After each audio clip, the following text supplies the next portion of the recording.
CS Mithika Linturi that are entering their second and final day this morning, with Linturi, the sole defense witness, submitting his evidence.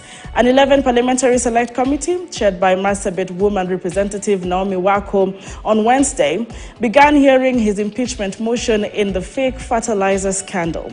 Linturi is accused of approving the procurement and distribution of fake fertilizer by the National Cereals and Produce Board, a move that has jeopardized food security.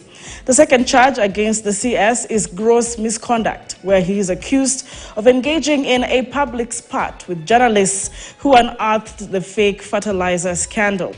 We'll look at the pictures right now in Parliament that are, of course, live coming to your screen. And we're seeing some sort of settlement in this day two of these impeachment hearings. But so far, to give you a quick recap of what happened yesterday, which was day one, and when these hearings commenced, a shutdown loomed in Parliament as the impeachment trial of the embattled Agriculture Cabinet Secretary Mithika Linturi began.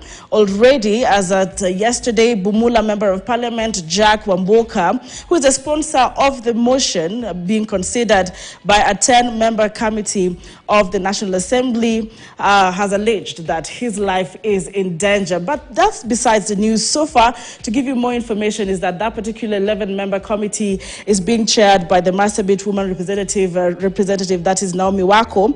And so far, we're expecting that if this is taken into consideration, the hearings will run for the 3 consecutive days until Friday, when the committee will retreat to write its report. Remember, they have until 13th, that is May, Monday, to give a final submission of this report. And the committee, so far, as you're seeing on the screen, is racing against time to table its report, as I've said earlier on, by Monday next week during the special sitting convened by Speaker Moses Wetangula. Mr. Wamboka, who moved the motion and sponsored the motion, is being represented, as you can see on the screen, by Senior Counsel John Haminwa, and will be expected, therefore, to prove his case against Mr. Linturi. Who you're seeing on the screen right now is the counsel representing Honorable Wamboka, and that is Senior Counsel John Haminwa, already at the Parliament for the second day of the Linturi impeachment hearings. He will be expected to prove his case against Mr. Linturi. So far, we're seeing that Wamboka will be relying on 8 witnesses, that is 6 farmers and experts. All right, now we're giving you details of that particular very key development, and as far as the fake fertilizer scandal is concerned, Kenya is now looking at which way this will go. All right, there are farmers who ought to have been compensated. We still follow up on the same, but very important right now is which way for this particular case, especially the fate of CS Linturi. All right, one more very important thing to understand is, going by the myriad of issues raised by both parties, the committee said it will make a decision on whether to allow Mr. Wamboka to call P.S. Rono as a witness or not. It will also make a determination on whether the motion is properly before it. But we'll give you details of that as we proceed. All right, the Azimio la Umoja One Kenya coalition has called on the government to declare the current flood situation in the country a national disaster, to pave way for additional help and resourcing to assist victims of the crisis that has so far claimed nearly 300 lives and displaced over more than 300,000 others. The opposition also castigated President William Ruto's donation of 10,000 shillings for flood victims as too little. Here's Emmanuel Toh with the detailed report. In a strongly worded statement titled KK's a disastrous regime, the Azimio coalition listed several areas it says President William Ruto's administration has failed Kenyans. The leaders, led by the Wiper leader Kalonzo Musyoka, terming the efforts being made by the Kenya Kwanza regime to handle the ongoing floods crisis as too little, too late. Kenya Kwanza regime is reluctant to declare the floods a national disaster so that it can get the adequate response needed. We are aware that such a declaration will automatically call for the expenditure from the country's contingency fund. Could it be that there is no money in the contingency fund? If no money, who has expended the money and on what?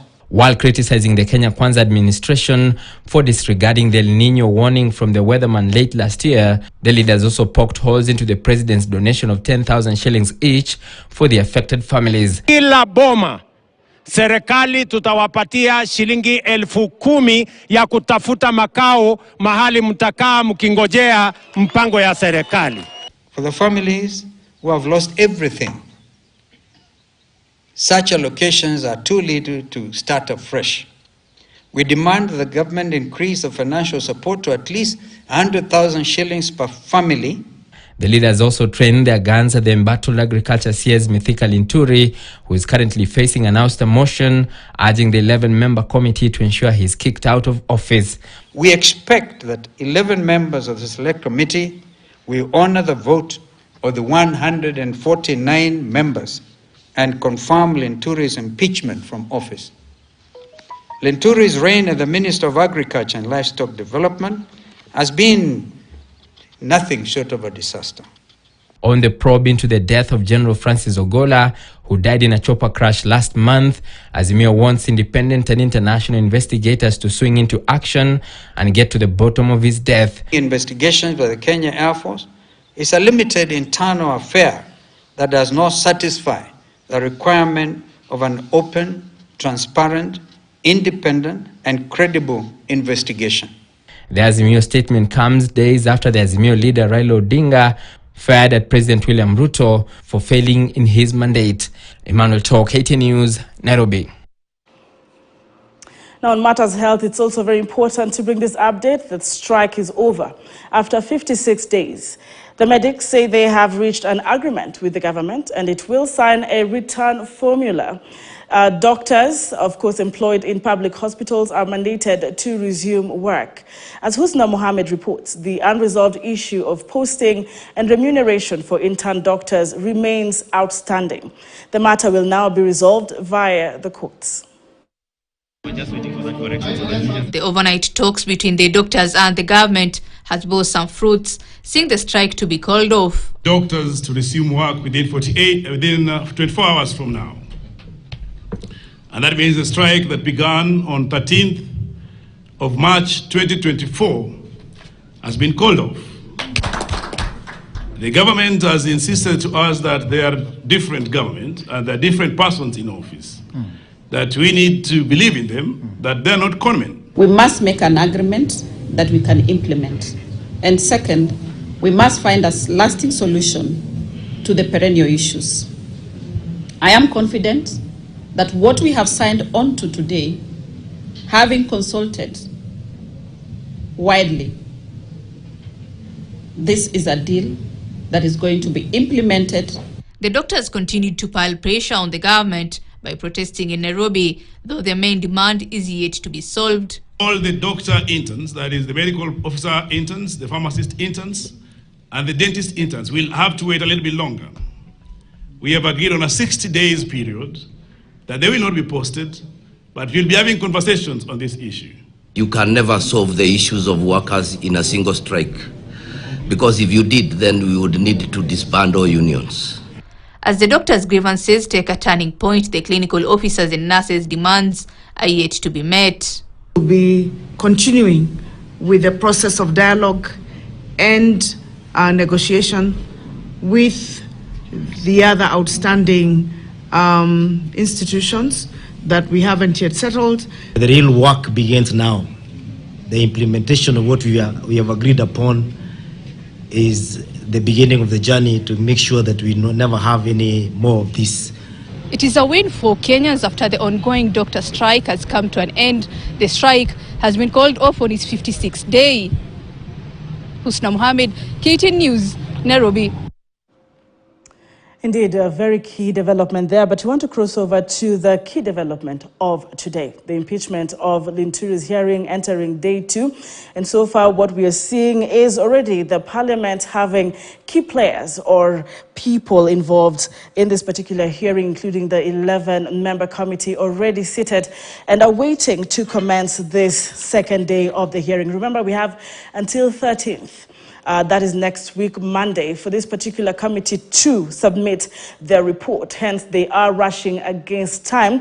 So without any further ado, quickly, we need to cross over to the Parliament buildings for the live proceedings at this hour. But to give you a bit of detail onto this matter, the fake fertilizer scandal hit the country a few weeks ago, leading to CS Linturi appearing before the Parliamentary Committee of Agriculture and then having a motion moved by Honorable Jack Wamboka, which also got the parliamentarians voting in this manner. 149 voted for approval in favor of the motion, 36 against the motion, but 3 stayed. However, this is why we are here right now, crossing over to Parliament to see then how day 2 of the hearing of this impeachment will, happen, what is expected, and we will also give you more detailed compilations of this story later on in our subsequent bulletins. As is in order, thank you very much for watching this broadcast. My name is Anki Dorisambat, and now over to the Parliament.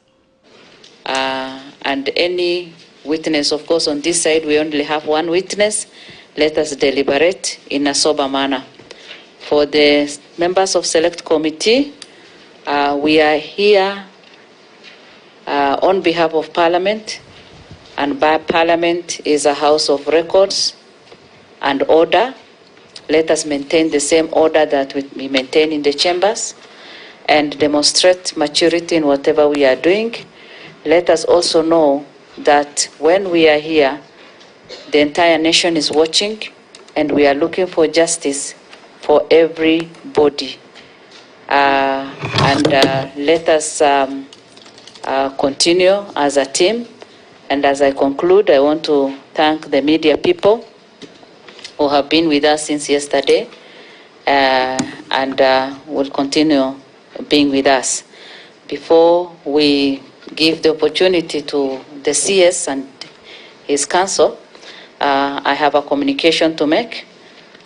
Honorable members, as you will recall, during the pre-trial hearing on Tuesday, 7th May 2024, and before the hearing yesterday, Honorable Jack Wamboka MP requested that the committee considers enhancing his security.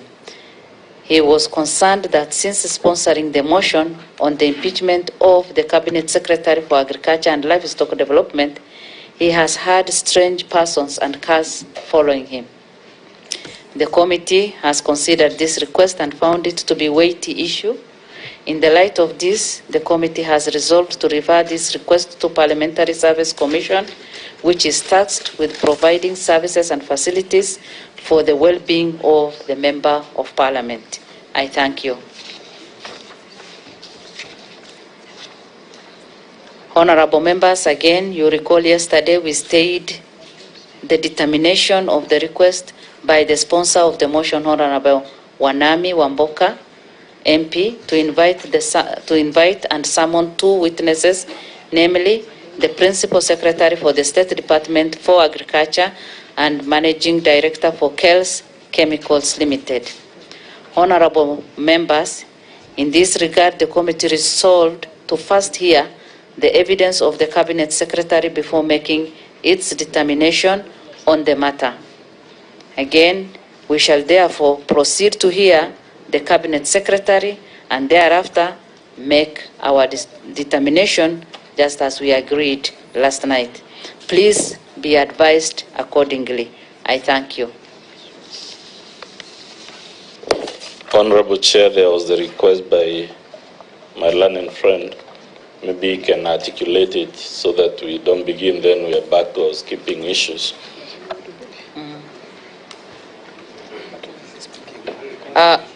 Just a minute before we allow you to do that.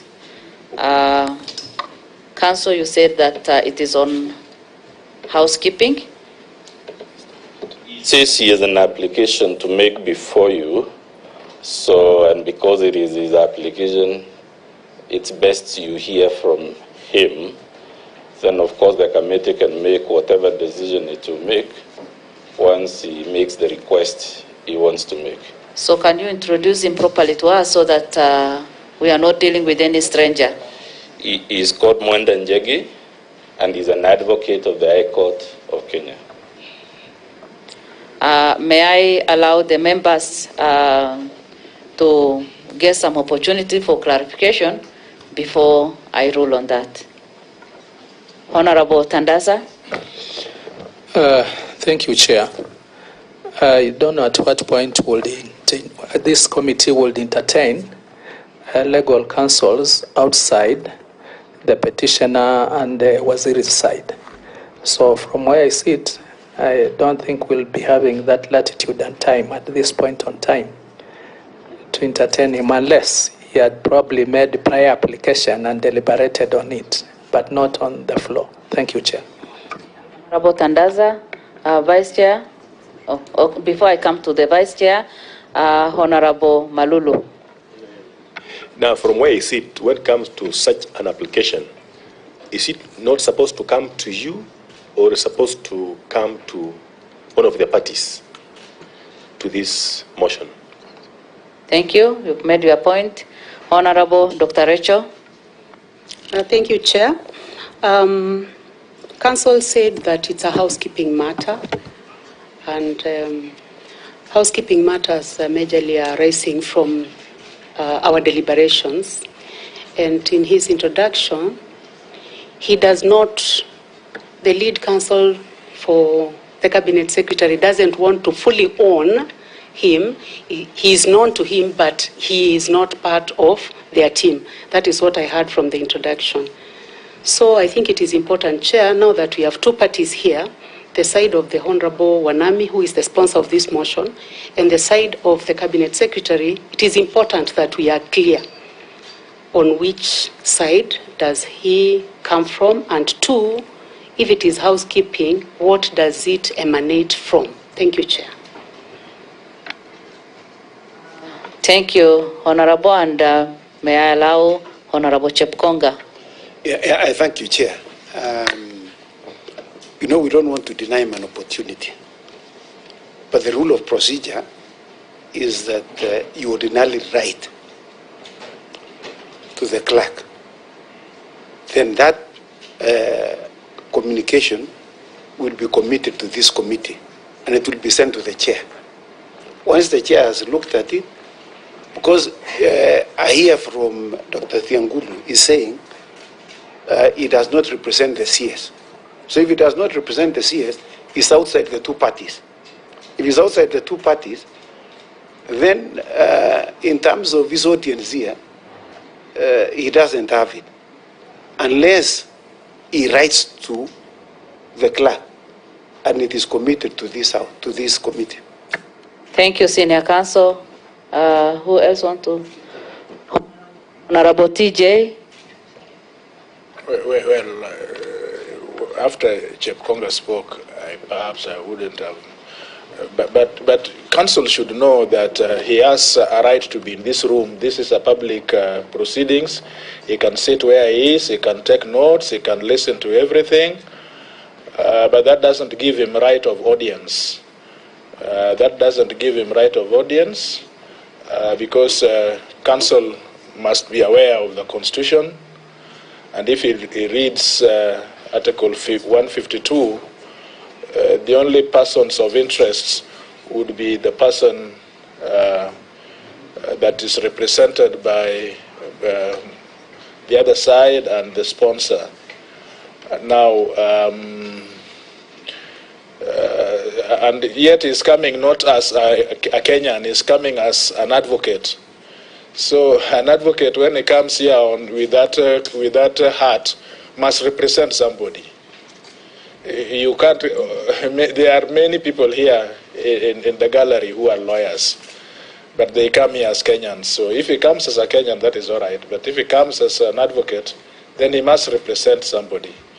If he does, then we must have received notice, even the notice of what is called housekeeping business. We need to have notice of what this thing is generally about. So I think that should be it. Thank you, Sir George, yes. Senior Counsel. Thank you very much, Honorable Chairperson. I don't think we are prepared to take a risk. We are doing this in full public glare of what is happening. We don't know what application is going to be made, and it's about what. And once it goes out, we are not able to retrieve it if it is not part of these proceedings. The most appropriate way to deal with this is to have the application in writing. It's given to the chairperson, who possibly will circulate it to us. Then we make a decision whether we want to entertain it or not, when we have a prior knowledge of exactly what the application is all about. Thank you. Vice Chair? Chair, I think I support what the members have said. Let it be in writing and forwarded to you. Thank you.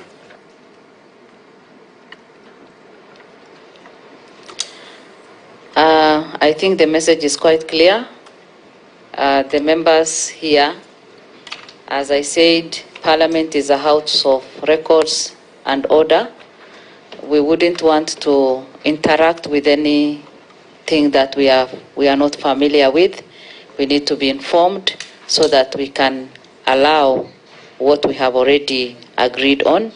And for that reason, I suggest that he does, or the team, you do what you need to do so that I can make the communication to the members and allow, unless, and I think there is no unless, because members have already decided and agreed that we follow the right procedure, and then we will know what to do when that is followed. Thank you. I also suggest, because there are some members of Parliament who are already up there, and if he's not supposed to be here, he can join the others as he makes his application so that we can allow him in at the appropriate time. Thank you.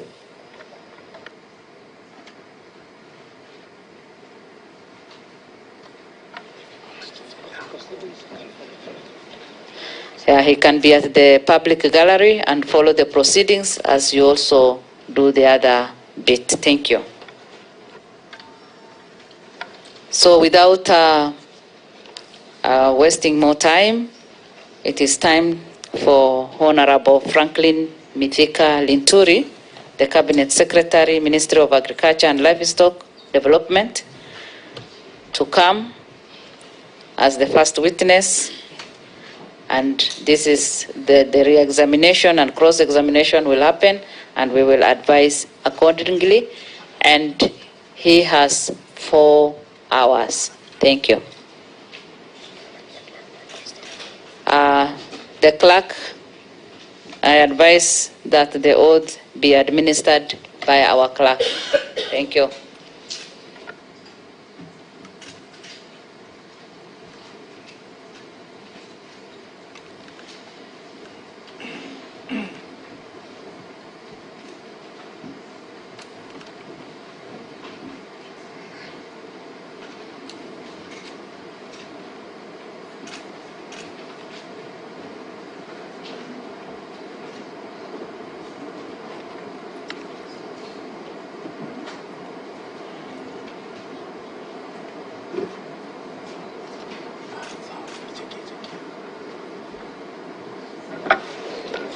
I, Mithika Linturi, do swear that the evidence I shall give before this committee on the matter under its consideration shall be the truth, the whole truth, and nothing but the truth. So help me God.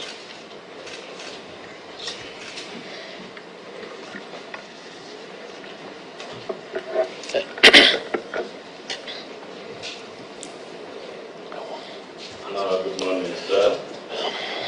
Please, can you confirm for the record what is your official name? My official name is Franklin Mithika Linturi. Again, this is just for the record.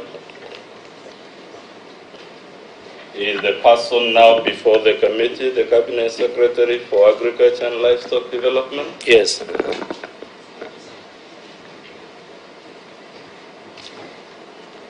Have you placed before this honorable committee your instrument of appointment?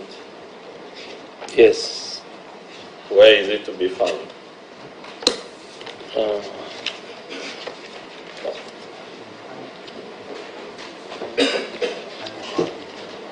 I think bundle 17, let me check. Perhaps as you look for it, sir, can you confirm whether you saw the affidavit now before this committee, the big document you're holding?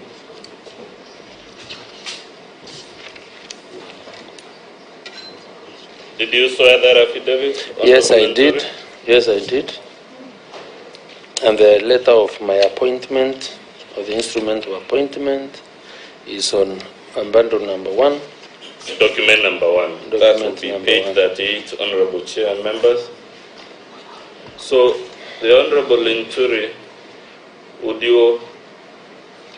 are you happy with this affidavit being admitted by the committee as part of your evidence? I am. How about the documents attached to it? You have attached, I believe, 23 documents. I am comfortable with them. So, Honorable Chair, we pray that the affidavit and the documents attached to it, there are 23 number, be admitted as part of the official record before you. Honorable Linturi, again by way of background, is this office of Cabinet Secretary the only public office you've held in your life? No, I've held other offices. Please tell us briefly which are these other offices that you have held and when you held them. I've been a member of Parliament for Igembe South constituency and the Senator for Meru County. When and for how long were you member of Parliament for Igembe South? I was a member of Parliament for Igembe South for 10 years and the Senator Meru County for 5 years. As member of Parliament for Igembe, did you ever hold any offices within Parliament? Yeah, I remember I was the chair of the Public Investments Committee my first term as a member of Parliament. I was also a member of different committees when I served as a member in the National Assembly. Would I be correct to say that those are the offices listed in paragraph 2 of your affidavit, sir? Paragraph 2. That would be on page, I believe, 4 and 5. Yes. For Honorable Chair. Honorable Linturi, it says you held various offices in the National Assembly, offices in the Senate. Could you describe your tenure while holding those offices? I believe that I served in those offices with honor and dignity, with distinction, because my record speaks for itself. Honor, dignity, and distinction. In those 15 years, sir, were there complaints that you should relinquish those state offices because of allegations of gross misconduct? Not at all. Not at all. Let's come to the business at hand. Are you aware why we are here, sir? Have you read the motion against you? Yes, I have.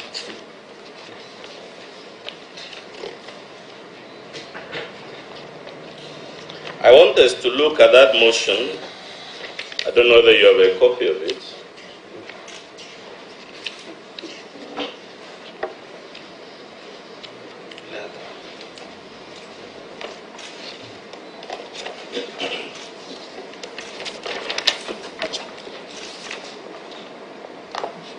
You have a copy of the motion, sir?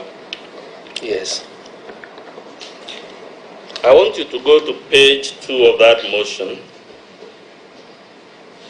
There is an allegation, Honorable Linturi,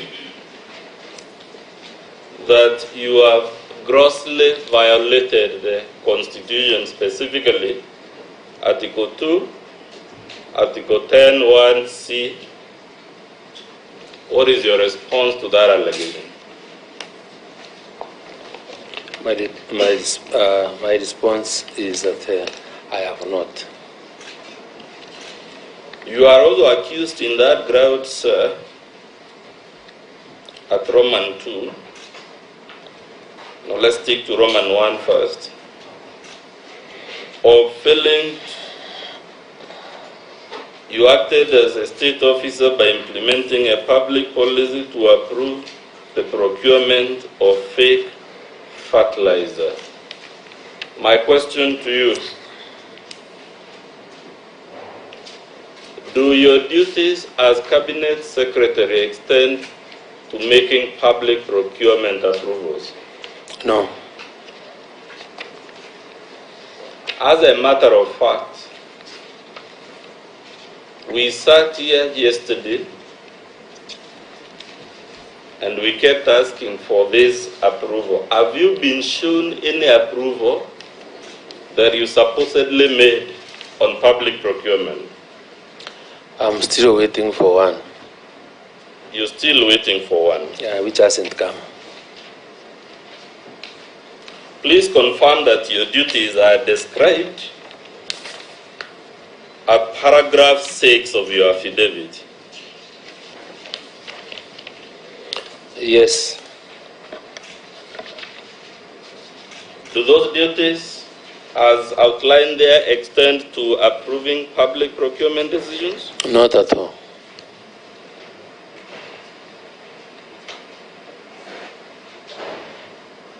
I want to show you, sir,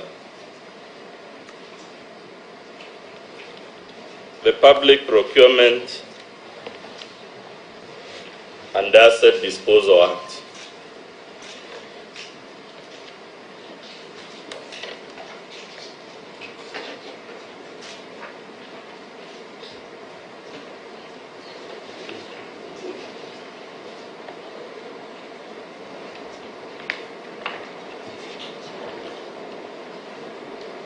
Section 63.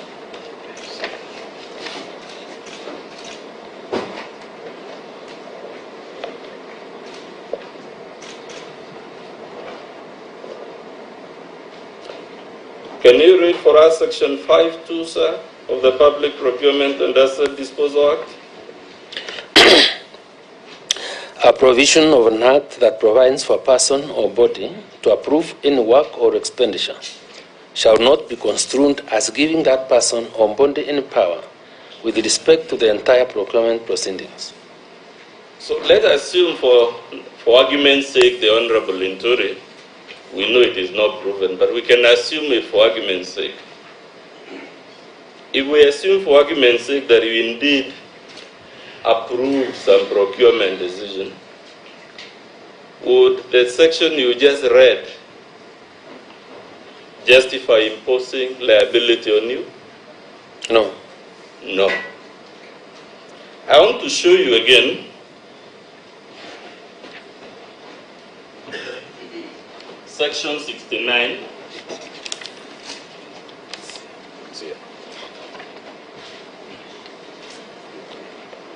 Section 69(1) of the same law, which is, Honorable Chair, the Public Procurement and Asset Disposal Act. Can you read it to the committee? All approvals relating to any procedures in procurement shall be in writing and properly dated, documented, and filed. So we have been told approvals must be in writing, dated, and filed. This accusation against you, which runs 10 times in this motion, have you been shown the writing through which you supposedly approved public procurement decisions? No. As a matter of fact, Honorable Cabinet Secretary, Do cabinet secretaries approve matters relating to government operations in writing or orally? In writing. In writing. Would I be correct to say that is actually a constitutional command? Precisely. So we have a motion here accusing you 10 times, quote unquote, approving public procurement decisions. Have you seen any writing in hand of that approval? I haven't. Have you seen any that is typed? None. Have you seen any in electronic version? None. None. So you will agree, therefore, whichever way we look at this matter, to the best of your knowledge, sir, has this allegation been made out? Has it been proved? It's not.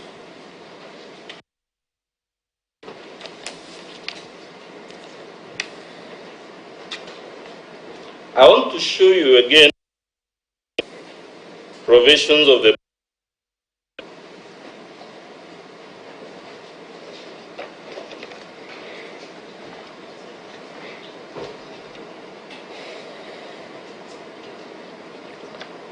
Honorable Chair, I'm about to refer to section 44 and 45.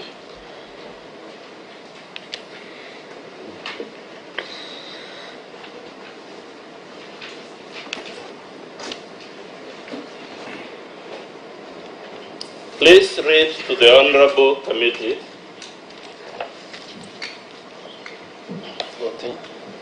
The heading for section 44. What is the title of that section of the Procurement Act? Responsibilities of the accounting officer. Responsibilities of the accounting officer. Does that section, to the best of your knowledge, impose any responsibility on the cabinet secretaries? No. No. But can you read for us subsection 1, sir? An accounting officer of a public entity shall be primarily responsible for ensuring that the public entity complies with the Act. So, who bears, according to the decree by Parliament, responsibility for public procurement decisions? The accounting officers. Are you the accounting officer of the Ministry of Agriculture? I am not. Are you, sir, the accounting officer of the National Cereals and Produce Board? I am not. Let us go to section 45. What is the heading? Corporate decisions and segregation of responsibilities. Two things. Corporate decisions. And does that idea of corporate decisions, is it consistent with the single big guy running the show, or does it connote a collegial and structured decision making? A structured decision. Structured decision making. When it talks of segregation of responsibilities, does that leave any room for someone without an assigned duty in the procurement process to interfere with it? No.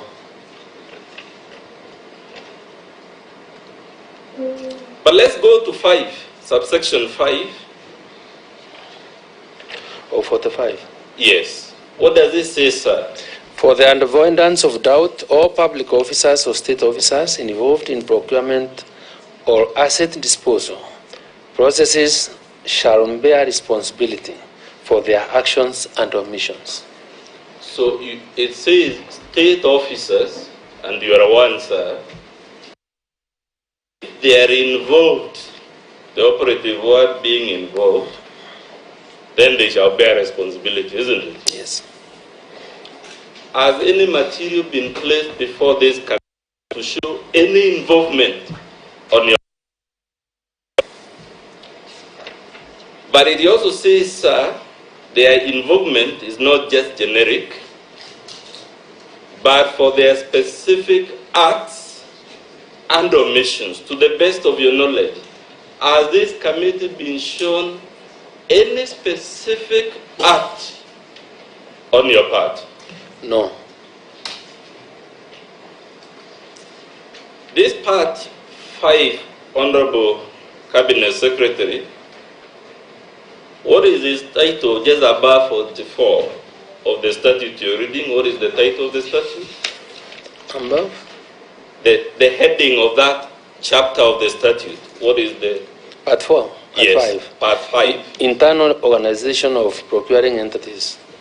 So, this part as a section 44 you confirm, which you just read, on the roles of accounting officers. Correct or incorrect? Correct. It has a section 45 on corporate decisions and segregation of responsibilities. Yes.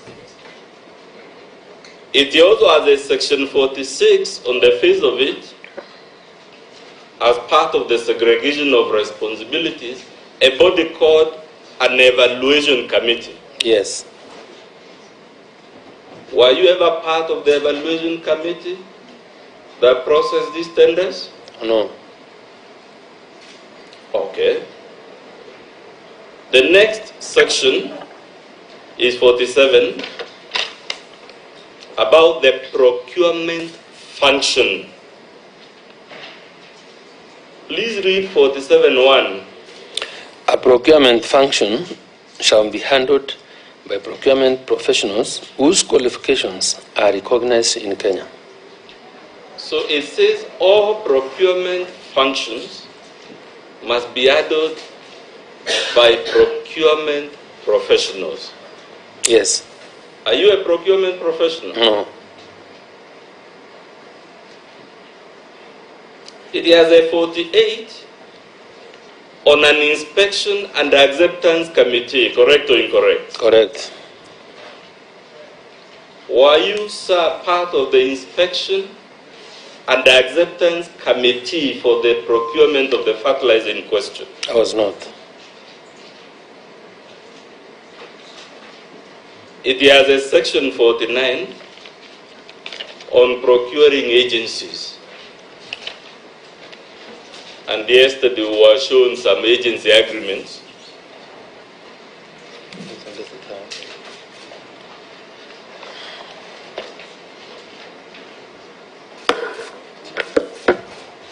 It talks of sector-specific procurement agencies.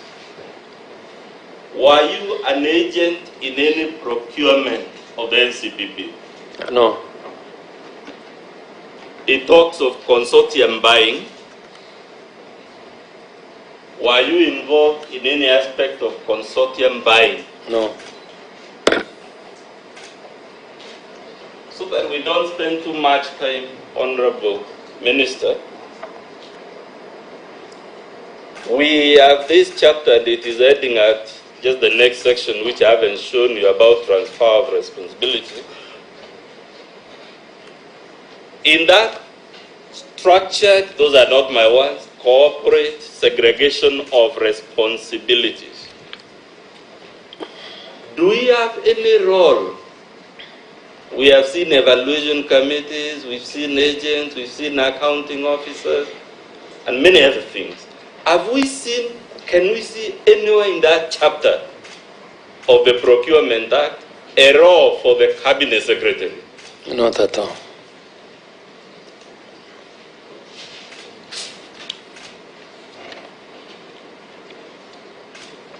Sir, in number B, you are accused of, that is page 3, Honorable Chair,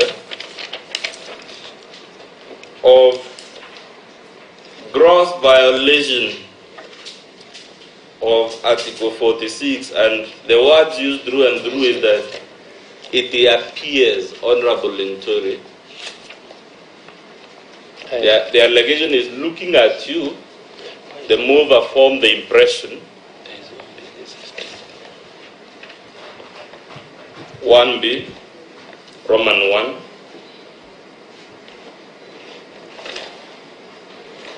This document doesn't appear to have a B. That would be page 3. Yeah. There's Roman 2, Roman 3. No, it has Roman 1, 2, and 3. Yes. Okay. I think we are running into that problem, Chair, of pagination and whatnot, but it's okay. It's not a major issue. We'll get there shortly. And Chair, because I said the refraction errors, I plan to dedicate 1 hour to Mr. Mawira so the committee can warn me once we reach 3 hours, then Mawira can do 1 hour.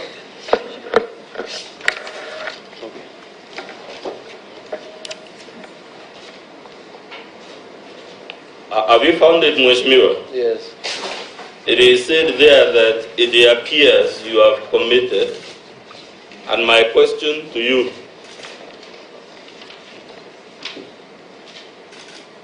the allegation is that it appears. Can you see that word appears? Yes. To the best of your knowledge, sir, can we just look at people and based on how they appear, we conclude they are grossly violating the Constitution? It's not possible. If I look at you and I don't like your face, would that be a valid ground for saying it appears this person has committed a gross violation? No. To the best of your knowledge, sir, this allegation of appears, repeated 10 times in this motion,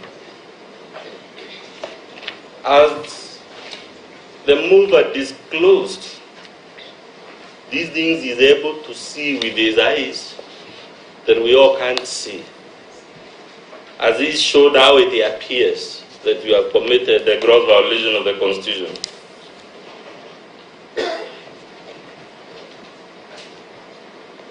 What's the question? I'll rephrase. Let's stick to B for now. You are accused, sir, of violating consumer rights to the right of goods and services of reasonable quality and protection of their health, safety, and economic interests. Are you a distributor of any goods that are at the inquiry before this committee? No, I'm not. Are you a manufacturer of any of the goods that are at the inquiry? No. But the Honorable Linturi, do your duties as Cabinet Secretary extend to testing goods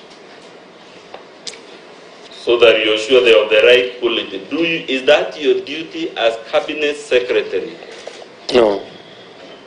As a matter of fact, Honorable Linturi, do you even have the qualifications that would enable you to know this is fake fertilizer and this is genuine fertilizer? I don't.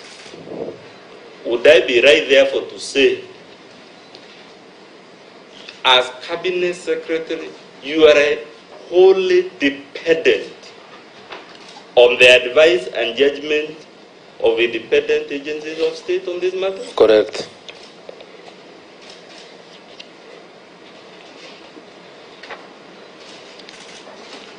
In paragraph C,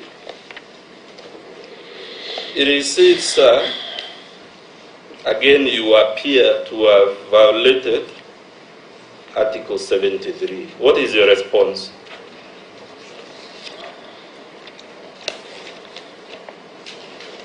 I have not. Has any material to the best of your knowledge been placed before this committee to show how you are supposed to have violated this article? None.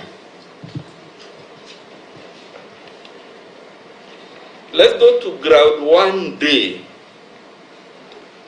Alleged violation of Article 201. Sir, what is your response to this? I am not, or I did not violate Article 201. And As a matter of fact, Honorable Cabinet Secretary, you having no role as per the statute, is it possible for a person who by law has no business being involved to violate that article in a procurement context? No. Let's go to ground 1E.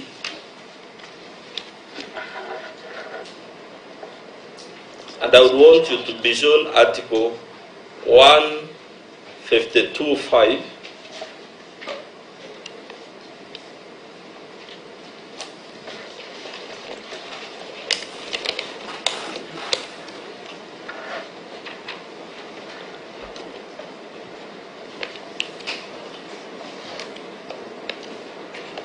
Can you read Article 152.5a? Article 5, 1a reads as follows. The President may reassign a Cabinet Secretary, may dismiss a Cabinet Secretary. Do I continue to see? Yes. Shall dismiss a Cabinet Secretary if required to do so by a resolution adopted under clause 6 to 10. So at page 5 of the motion, ground number E, the allegation is that you have breached a constitutional provision that speaks to the powers of the President. What is your response to that, sir? It's very ridiculous, and that allegation can only be leveled against the President, and it is not possible for me to exercise presidential powers that I'm being alleged to have breached this section, this particular part of the Constitution. It is also alleged in the same allegation, sir, that you breached paragraph 6, 7, 8, 9, and 10 of the same article. Are those articles, let's assume for argument, Honorable Linturi, that you are as bad as you can possibly be, would you be capable, even as the bad guy, of breaching those constitutional provisions? It's not possible. It is not possible.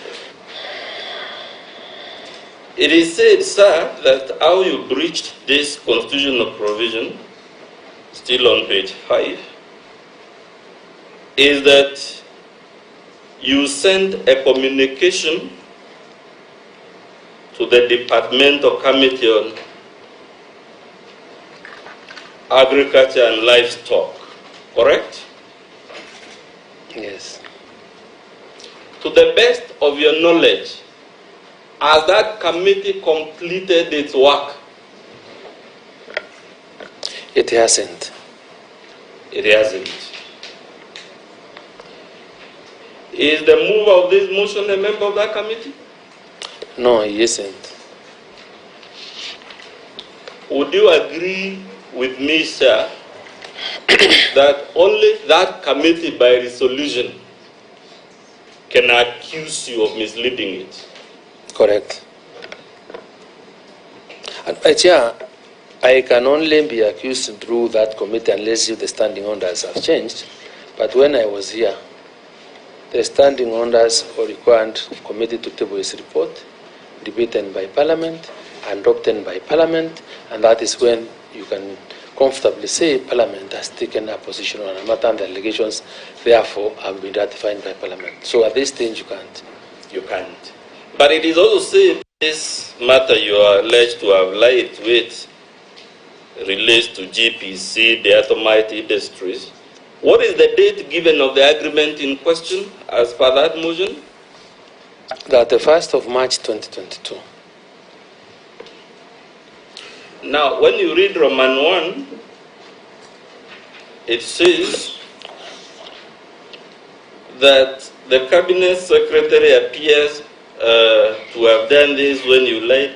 Were you the Cabinet Secretary on the 1st of March 2022? I was not. You were not? Yes. But you have also been accused of lying to that committee on agriculture that this product is a soil conditioner. Has the mover of this motion placed any material to show that that product was anything other than a soil conditioner? Is there any evidence before the committee to show that GPC diatomaceous is not a soil conditioner? There isn't any evidence that has been tabled before the committee to the contrary. You have, again on Roman 2 of Ground ESA, you have accused of overseeing the implementation of the budgets of the NCPB. As the Cabinet Secretary for Agriculture, do your duties extend to overseeing the implementation of the budgets of the NCPB? No. Are you the controller of budgets, sir? No. And are you the accounting officer of the NCPB? I'm not. Are you the Auditor General? No. Let's go to allegation number 2.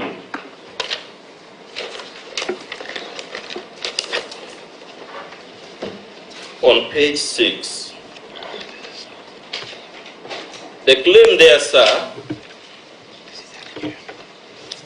the first claim was about your looks, that when we look at you, the ones we have just exhausted, Honorable Linturi, was that you appear to be a crook. The allegation is appears. Here now, the allegation is that there are serious reasons, not just reasons, for believing that you have committed crimes under the Penal Code. What is your response, sir? I have not. In 2A, they cite a letter by Ahmed Nasir. To the best of your knowledge, has Ahmed Nasir come to testify against you? No. But Honorable Linturi, lawyers write letters every day on behalf of their clients. To the best of your knowledge, would a lawyer's letter without more be a good reason to dismiss a cabinet secretary from office?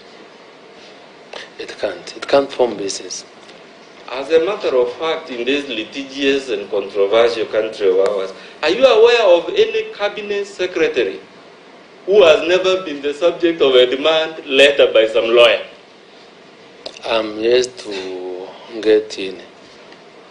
So, would any cabinet secretary survive in office if the threshold for removal was that some lawyer, whether eminent or not, wrote some letter? Not only cabinet secretaries, anyone holding public office will have a big problem. They will never survive if the test was some lawyer. Correct. Not even if the lawyer is very famous and eminent? It is not possible. Okay. It can't be on ground. It is said, sir, that in this letter by Ahmed Nasir, you're trying to intimidate a Mr. Davesh of Kel's Chemicals. To the best of your knowledge, we sat here yesterday. Have you seen any affidavit by Mr. Davesh of Kel's Chemicals swearing that you intimidated him? I haven't. Did he come to the committee to testify to these alleged threats? No. Unless he is the person the committee being asked to call. Are you aware, sir, of anything that may have hindered Mr. Devesh from coming to this committee and say these things that his eminent lawyer says? No. You are also accused there on page 6, sir, of ordering the closure of factories. Do your duties as Cabinet Secretary extend to opening and closing factories? No. But as a matter of fact, the Honorable Linturi, you and I have read this motion and you know how many times. Have we seen any evidence of you closing a factory? No. Let's go to page 7.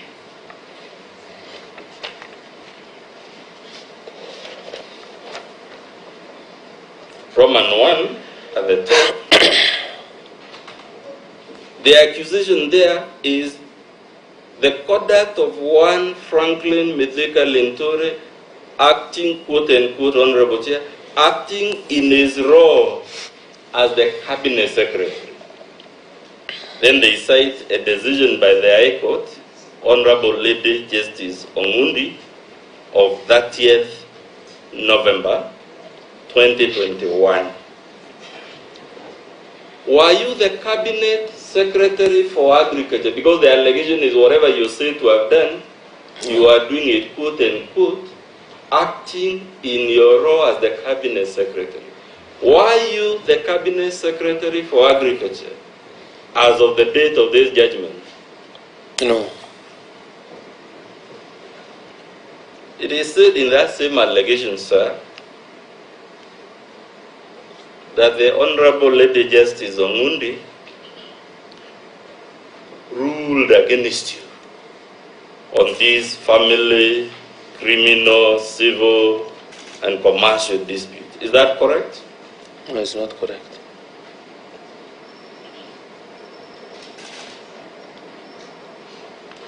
Is this dispute, sir, one of those that were yesterday called love and affection disputes? This petition number E068, the subject of the ruling mentioned there. Unfortunately, it is. It is. And of course, we were told there were 32 others. Yes. What do you want to tell this tribunal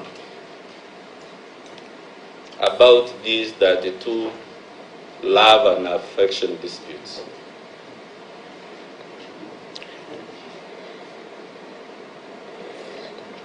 Chair,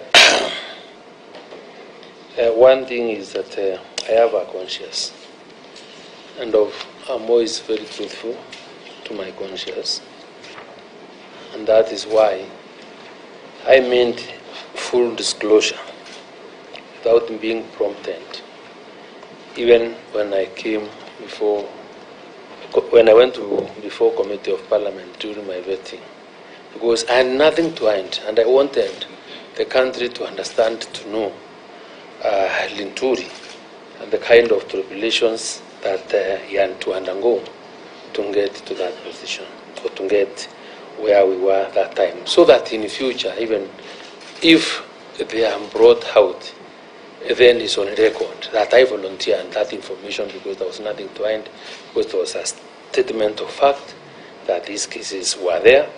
But most importantly, members of the committee, is that all these cases revolve around parties or around an individual that unfortunately who are friends, and for whatever reason that may not even be very material to these proceedings, then that relationship could not hold, and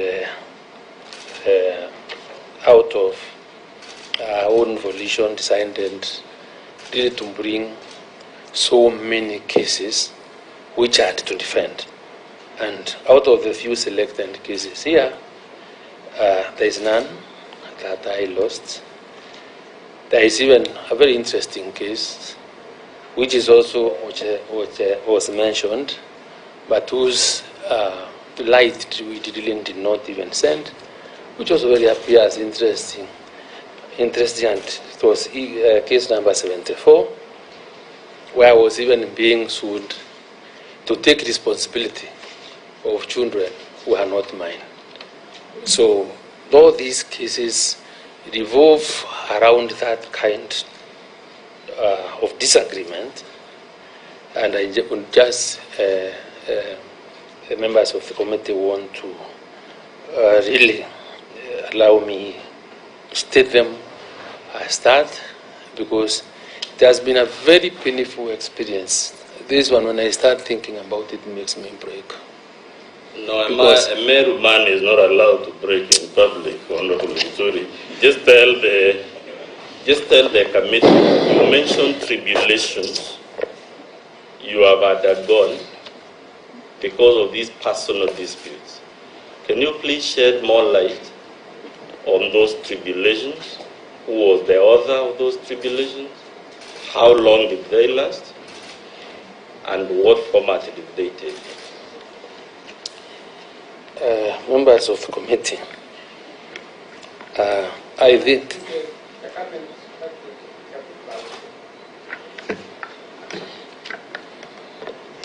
Wanna see us be a bit louder?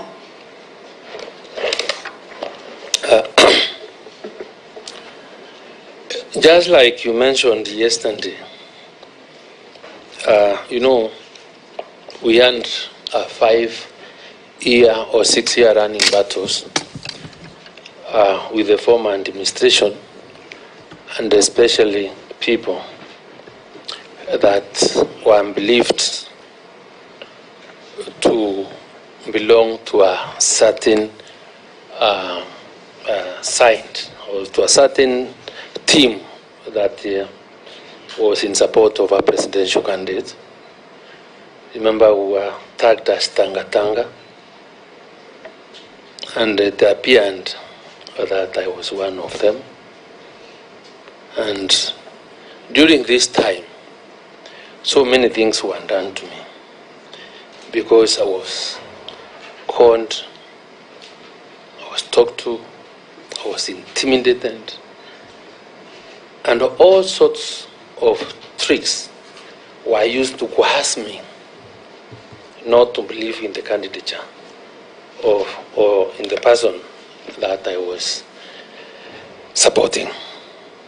And because these cases, or that was almost the beginning of these cases, that administration or the leaders then decided to take advantage of that situation and latched on them, and I became a victim of serious persecution, including the interfering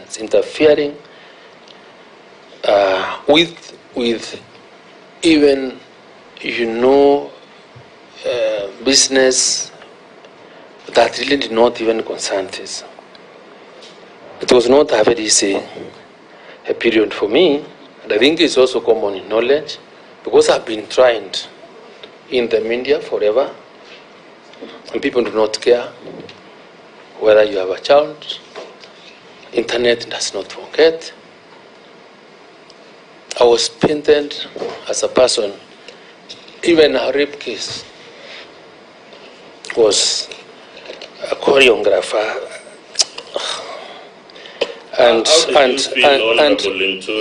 Let me finish, because it reminds me of those very bad memories. Because at time it took the intervention of Parliament itself. Because I was arrested when we were seriously even debating very serious bills in the Senate, and a decision was to be made, and numbers really counted, and I had to be arrested so that I did not participate, even vote for what was on the floor, and took the magnanimity of Parliament, of the Senate, to suspend the sittings of Parliament so that I wouldn't be produced before the Senate because of what was happening. Chair, members of this committee, that is just one of them. I mentioned it yesterday. And this has never happened in the history. In history, anywhere, I'm yet to find where you find divorce matters being conducted in public. There is a reason why they are never done, but all these media stations here threaten the country to a comment about a marriage and divorce for a marriage that never existed. The judgments are here. It was all comedy, it was all persecution. Members of the committees, I was kicked out because of the support of that administration from my own house for 6 years. House and spent money to build, and I could not. People are given protection to occupy my house forcefully because is nothing we could do. But the only mistake we undone was to support a candidate for president who did not find favor with that administration. So, members of the committee, when I look at this thing and the story, even after appearing before this committee and explaining myself, volunteering information, and you remember yesterday, the mover of the motion who is here, and the audacity to tell me, ukiachwa, achika.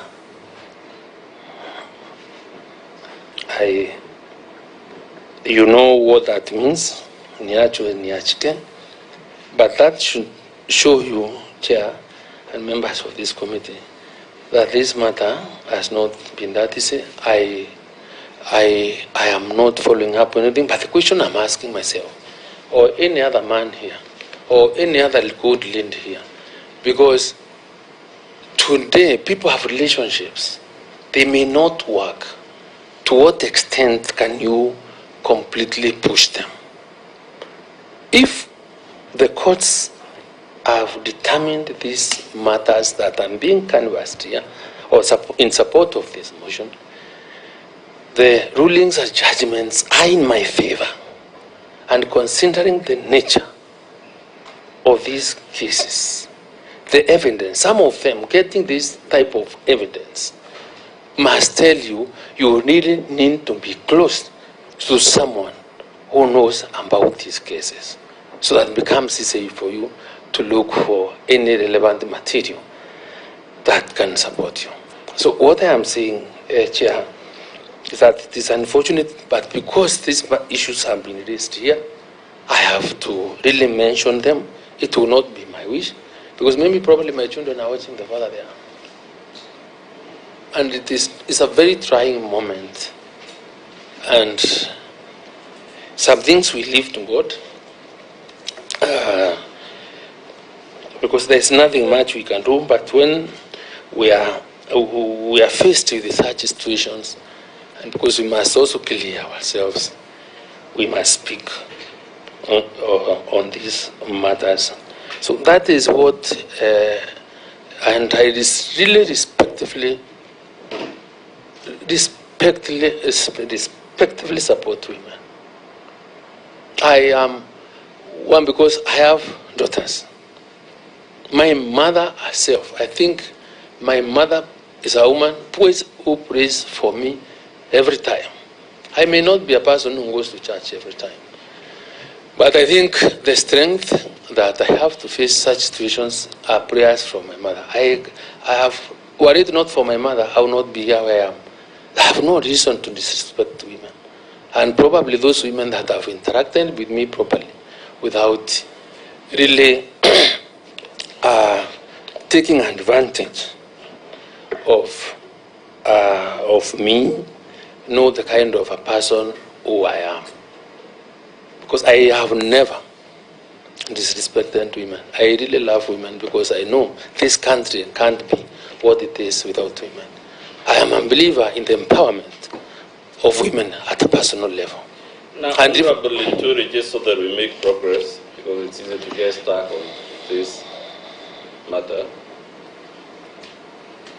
tell the committee how it felt to be accused on TV headlines, newspaper headlines, falsely as a rapist. Just a brief answer. How did they feel as a father, as an honorable member of parliament, to be subjected to TV, camera screens, newspaper headlines that you are a rapist? Chair, there cannot be any other embarrassing situation like finding yourself Honorable on CS. TV. Honorable CS, Senior Counsel, have a point of order? Or? Well, my lady, you have to guide us. The committee has to guide us to what extent we can be involved in matters of relationship of the cabinet secretary with a specific woman or with women. Your Honor, it is my case. I told you yesterday, I have really refrained from engaging my senior on these interjections. It is my case. If the way I do it doesn't persuade the tribunal, if I'm delving on irrelevancies, it is my risk. He's a learned counsel, very eminent learned counsel. He knows, and he knows what he's doing is not right. Let me be protected to prosecute my case. If I fail, I have previously failed in many other cases. This will just be another one. Thank you, Counsel. Senior Counsel, you know very well that the CS it is quite clear that under allegation number 2, I believe, the Honorable Wamboka brought out that under his motion. And so when they are covering that, it is, I think, in response to that. Again, you will get your time to re-examine, the cross-examine. So just wait for your time to come so that you can prosecute the matter further. But for the time being, let us progress so that we don't interfere. Thank you. And Honorable Linturi, let's keep the answers brief because, like I said yesterday, Chair, I appreciate the difficulties of navigating this area. Honorable Linturi, how did it feel to be accused for 5 years non-stop of being a fraudster and a man who forges documents, obtains credit using stolen title deeds, and all the other things listed in Ground 2? The Chairman, it's not the space that you really would want to find yourself in, but it really takes you when you are accused of such. So the lowest levels in society. Chairman, and I say this because, just like I mentioned, we have children. We teach our children.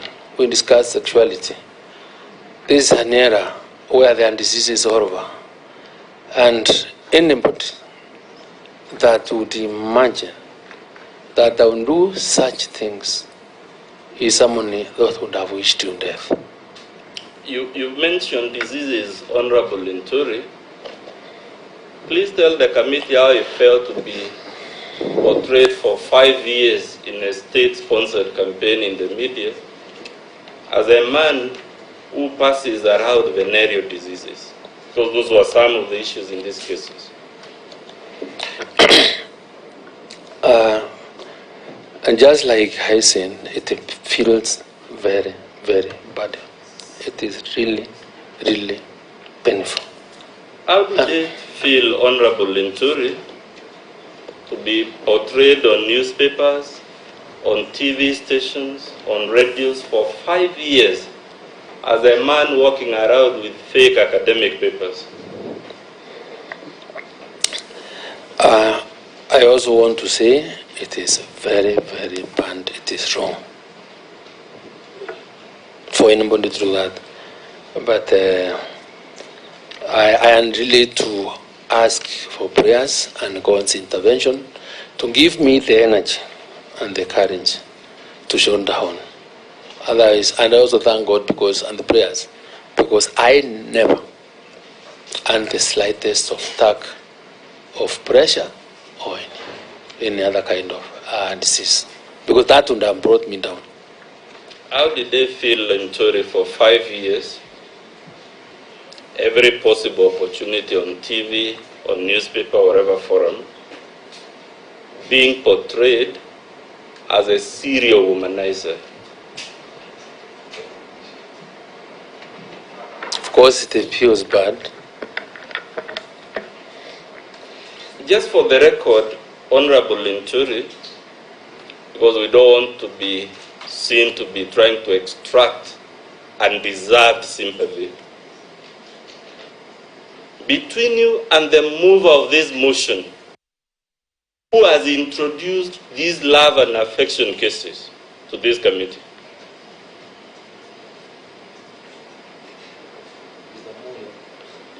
You have to answer on the mic. Between you and the mover of the motion, who has brought these issues of love and affection to the committee? Is it you or is it the mover? It is the mover. Honorable Linturi is still back on that campaign. You told this committee that various judges and magistrates ruled in your favor in all of those allegations. Correct or incorrect? It's correct. They ruled in my favor. So my question, sir, did you see the media cover your vindication by various judges and magistrates with the same level of excitement and exaggeration they had used to cover the allegation? I want to say no, and there's even a testimony in today's papers of what transpired yesterday. Honorable Linturi, while this motion was going on, the motion we are in, have you been subjected to any negative media publicity? Quite a lot. I request at this time, Chair, we play video, I believe number what, Maviru? It must be number 3. The one, the bulletin by Citizen.